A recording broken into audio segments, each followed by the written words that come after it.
स्वर्ग या नरक, एक शिक्षाप्रद कहानी। एक बुजुर्ग औरत मर गई। यमराज लेने आए। औरत ने यमराज से पूछा, आप मुझे स्वर्ग ले जाएंगे या नरक? यमराज बोले, दोनों में से कहीं नहीं। तुमने इस जन्म में बहुत ही अच्छे कर्म किए हैं, इसलिए मैं तुम्हें सीधे प्रभु धाम ले जा रहा हूँ। बुजुर्ग औरत खुश हो गई और बोली, धन्यवाद, पर मेरी आपसे एक विनती है। मैंने यहाँ धरती पर सबसे स्वर्ग नरक के बारे में बहुत सुना है, इसलिए मैं एक बार दोनों जगह को देखना चाहती हूँ। यमराज बोले, तुम्हारा कर्म अच्छा है, इसलिए मैं तुम्हारी यह इच्छा पूरी करता हूँ। चलो हम स्वर्ग और नरक के रास्ते से होते हुए प्रभु के धाम चलेंगे। दोनों चल पड़े। सबसे पहले नर्क आया। नर्क में बुजुर्ग औरत ने जोर जोर से लोगों के रोने की आवाज़ सुनी। वहाँ नर्क में सभी लोग दुबले पतले और बीमार दिखाई दे रहे थे। और औरत ने एक आदमी से पूछा, यहाँ आप सब लोगों की ऐसी हालत क्यों है? आदमी बोला, तो और कैसी हालत होगी? मरने के बाद जब से यहाँ आए हैं, हमने एक दिन भी खाना नहीं खाया। भूख से हमारी आत्माएं तड़प रही है। बुजुर्ग औरत की नज़र एक विशाल पतीले पर पड़ी, जो कि लोगों के कद से करीब 100 फीट ऊंचा होगा। उस पतीले के ऊपर एक विशाल चम्मच लटका हुआ था। पतीले में से बहुत ही शानदार खुशबू आ रही थी। बुजुर्ग औरत ने उस आदमी से पूछा, इस पतीले में क्या है?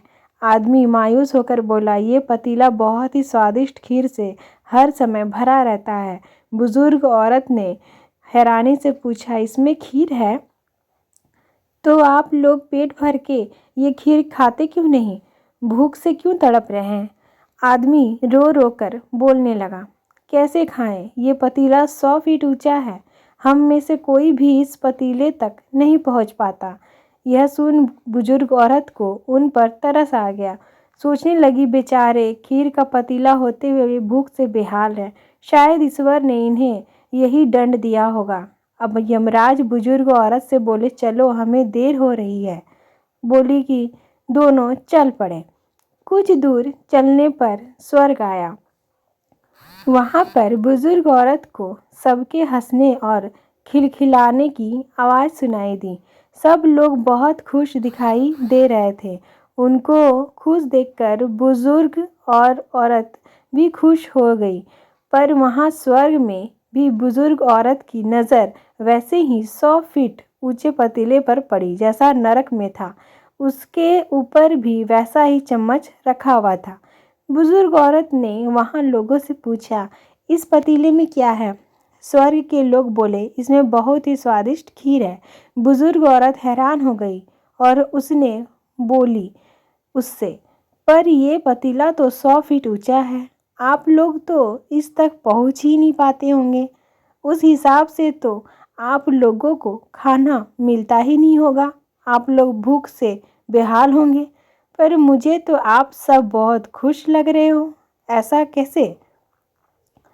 इनमें से एक व्यक्ति बोला, हम सब लोग तो इस पतीले में से पेट भरकर खीर खाते हैं। औरत बोली, पर कैसे? पतीले तो बहुत ऊंचा है। व्यक्ति बोला, तो क्या हो गया? पतीला ऊंचा है तो यहाँ पर कितने सारे पेड़ हैं। हमने इन पेड़ों पर लकड़ी ली, उसको काटा और एक विशाल सीढ़ी का निर्माण किया। उस लकड़ी की सीढ़ी के सहारे हम पतीले तक पहुँचते हैं और सब मिलकर खीर का आनंद लेते हैं। बुजुर्ग औरत यमराज की तरफ देखने लगी। यमराज मुस्कुराए और बोले, ईश्वर ने स्वर्ग और नरक मनुष्य के हाथ में सौंप रखा है। चाहे तो अपने लिए नरक बना ले, चाहे तो अपने लिए स्वर्ग।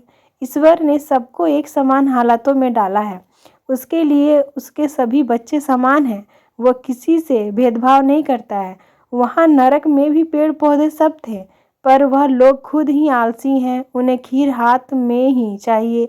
वह कोई कर्म चाहते हैं, कोई मेहनत नहीं करना चाहते हैं, इसलिए भूख से बेहाल है।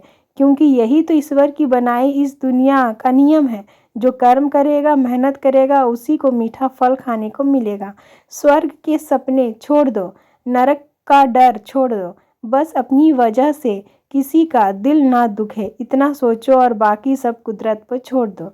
आशा करती हूँ कि आपको ये कहानी अच्छी लगी हो, तो चैनल को सब्सक्राइब कीजिए, लाइक कीजिए और दोस्तों में शेयर कीजिए। धन्यवाद।